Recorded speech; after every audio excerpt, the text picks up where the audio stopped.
welcome to LRBC. I'm your host, Michael Custer. Today I'm going to get into camp news and what people have seen over the first few days of camp. Starting with Javonte. He's being eased in a little bit, but he actually took the first carry of camp, and he's been out there for every practice. But he's also cleared for camp, which is also a fantastic thing. Kendall Hinton was activated off the PUP list, but they also signed wide receiver Michael Bandy and waived wide receiver Nick Williams. Michael Bandy played for the Chargers last year, and he had a few big plays. I think he had several against the Broncos. Frank Clark was teaching some of the younger pass rushers out of camp, specifically Jonathan Cooper, who has had pretty strong camp so far.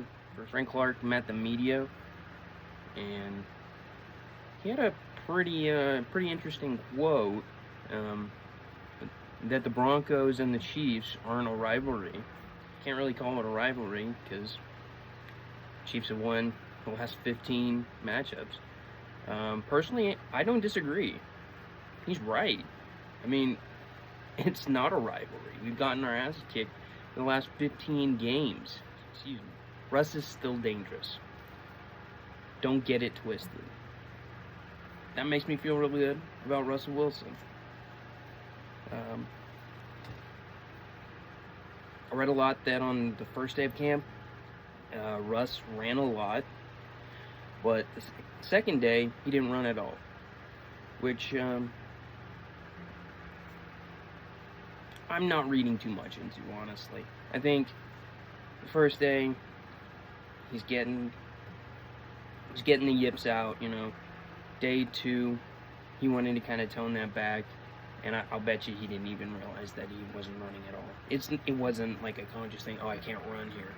I got to stay in the pocket and throw the ball. We learned that conditioning is very important to Sean Payton, a lot after practice. Pass rush has been very good, but I think we need to temper expectations. I know in my last video I said they needed to sign a D tackle, but we need to temper expectations for this pass rush, I think, because Mike McGlinchey was not at practice last week. He was dealing with a death in the family. So, McGlinchey wasn't out there practicing, and I believe Garrett Bowles was there maybe half the time. So, got to give the O-line a little bit of a pass there.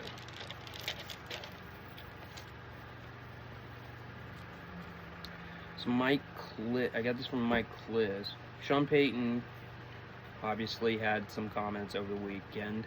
Everybody's got a little stink on their hands. It's not just Russell. It was a poor O-line. It might have been one of the worst coaching jobs in the history of the NFL.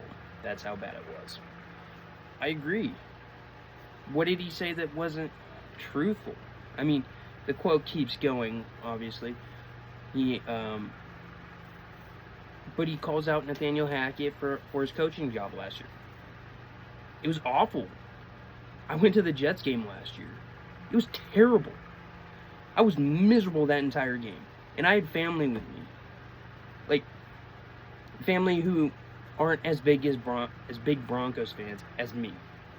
It was disgusting, and I was disappointed that they had to see how poorly that game was.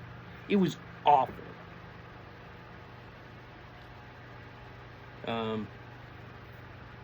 But yeah, Sean Payton's comments were factually correct. I mean, he was standing up for Russ. I think I've heard that a lot of people say that he was standing up for Russ.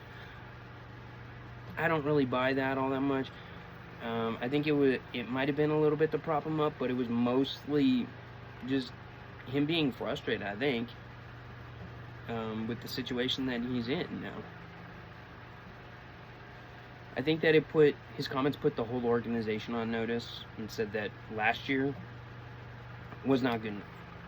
Billy Turner had something to say. I think he called Sean Payton childish.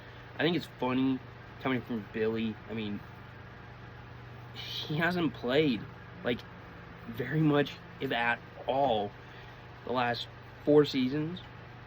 I mean, he's gotten paid big money to do nothing for the last, gosh, 4 or 5 years. Come on. It's terrible. I mean, his play dictated that he didn't deserve another contract here in Denver. Both times. They brought him back because of Nathaniel Hackett. That's the only reason. The only reason. I thought Ryan Clark's tantrum on ESPN was hilarious. Hey, if you haven't seen it, go watch it. It is so funny. Aaron Rodgers, he came out and said something, I think, on Saturday. Quote, "It made me feel bad that someone who's accomplished a lot in the league is that insecure, that they have to take another man down and set themselves up for some sort of easy fall. If it doesn't go well for that team this year, it was way out of line and inappropriate, and I think he needs to keep my coach's names out of his mouth." Come on, man. Like, Aaron, you have no room to talk. Dude, what did you do in Green Bay for the last 2-3 years in the offseason? Say, oh, I need to go on a retreat and see if I feel good, see if I want to play for this team. Like, dude, come on. And then you ended up saying,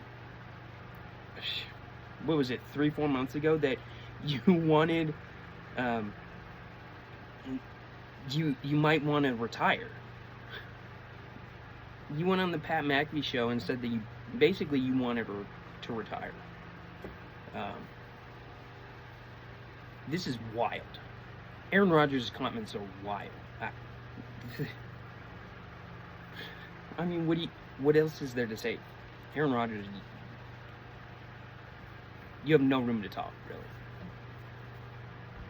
I can't wait for the Broncos-Jets game, honestly. It's going to be a big game, big matchup, week 5. I like Robert Saleh's comments. He, backed up his coach, but at the same time kind of just like, he didn't really slam Sean Payton, but he was like, dude, stay in your lane.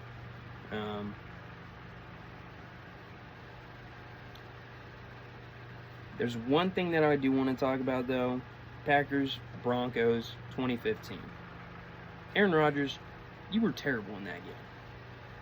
You were 14 of 22. That's not so bad. For 77 yards passing, you were sacked 3 times. Oh, you had no touchdowns, by the way. No touchdowns. You were sacked 3 times. Your QBR was 78.2. Not terrible. You fumbled. I think you recovered it. You had 2 rushes for 31 yards. The Broncos defense had 7 QB hits. Does that sound like good stats there, Broncos country? I don't think so. I'm excited for that Jets game. Just to see how badly Nathaniel Hackett calls that game. I think he's going to call it terrible. Anyway. Thanks for listening, Broncos country. Like, subscribe, follow.